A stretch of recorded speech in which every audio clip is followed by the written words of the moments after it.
Começar fazendo as perguntas para o meu nobre xerife, nosso querido Jorge Rachid, secretário da Receita Federal do Brasil, do Ministério da Fazenda.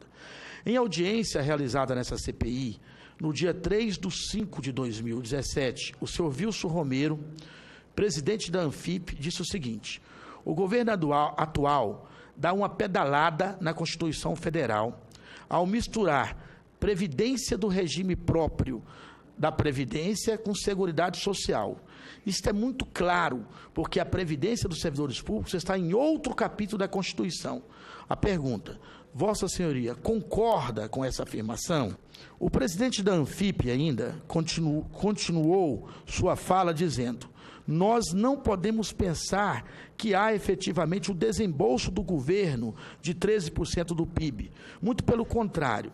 A complementação do conjunto das três esferas do governo, dos três poderes, chega próximo de 4,9%. Mesmo assim, a atual proposta de reforma que tramita na Câmara dos Deputados não devolve nada disso. Por quê? Essa é a pergunta que ele fez na fala dele. Porque o rural não se equaciona, continua o desequilíbrio, não há recursos. Os militares foram excluídos, os estados e municípios ficaram para depois. Aí a pergunta que eu faço a Vossa Senhoria, nobre Rachid, como Vossa Senhoria entende a afirmação citada e se a informação procede, ok? 3.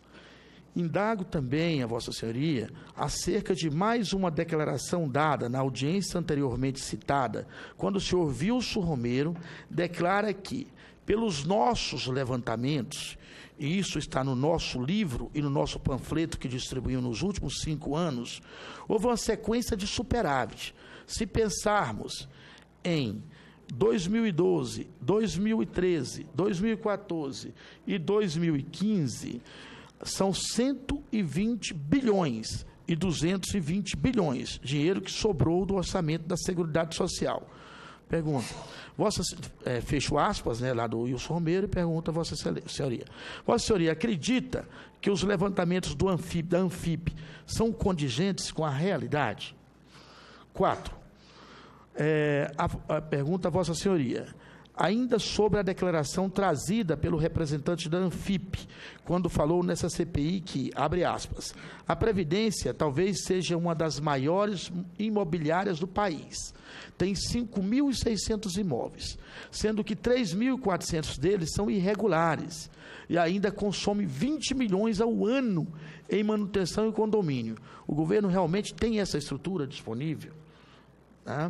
O papel da Receita Federal do Brasil com o objetivo de garantir ao Estado os recursos necessários para a aplicação das políticas públicas, garantir a segurança do comércio exterior com fluidez e também temos como objetivo melhorar o ambiente de negócio e a competitividade do país. Portanto, num primeiro papel da administração tributária aduaneira brasileira, justamente está suprir de recursos o que o nosso presidente do INSS colocou com muita clareza aí, o papel da aplicação dos benefícios. Mas vamos adiante, por favor. Logo a seguir, eu vou abordar, senhor relator, justamente o papel da arrecadação que nós fazemos para garantir o financiamento da Seguridade e passarei por alguns pontos que nós entendemos que poderiam ser aprimorados, ok? Então, no que diz respeito à arrecadação tributária e previdenciária, nós temos aqui a contribuição previdenciária diretamente relacionada ao financiamento da Previdência Social. Sabemos que o artigo 195 da Constituição tem destinação exclusiva das contribuições para a Seguridade Social. E aí nós temos realmente a contribuição previdenciária com destinação exclusiva para a Previdência, além da COFINS, da própria contribuição social sobre o lucro líquido.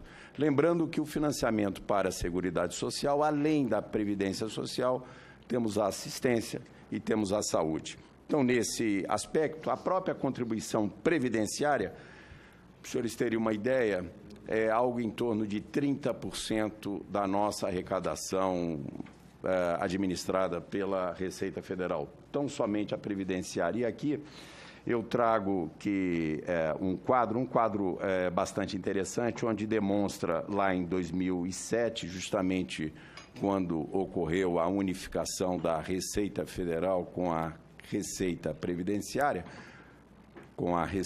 criando a Receita Federal do Brasil, nós temos a evolução tanto da massa como também da própria arrecadação previdenciária. Naquela linha superior vermelha tem justamente a relação entre arrecadação e massa.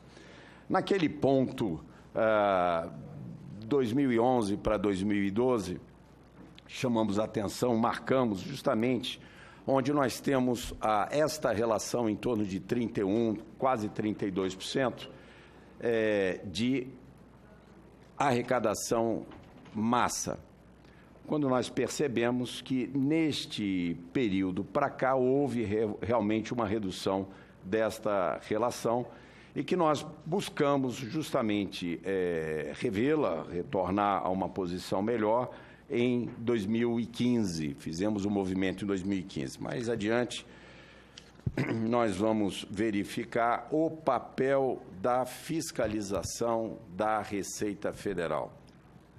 E, nesse ponto, buscamos uma série até anterior à própria unificação da Receita. Naquele verde mais claro, nós temos o trabalho de lançamento de constituição do crédito tributário pela via do auto de infração. Naquela parcela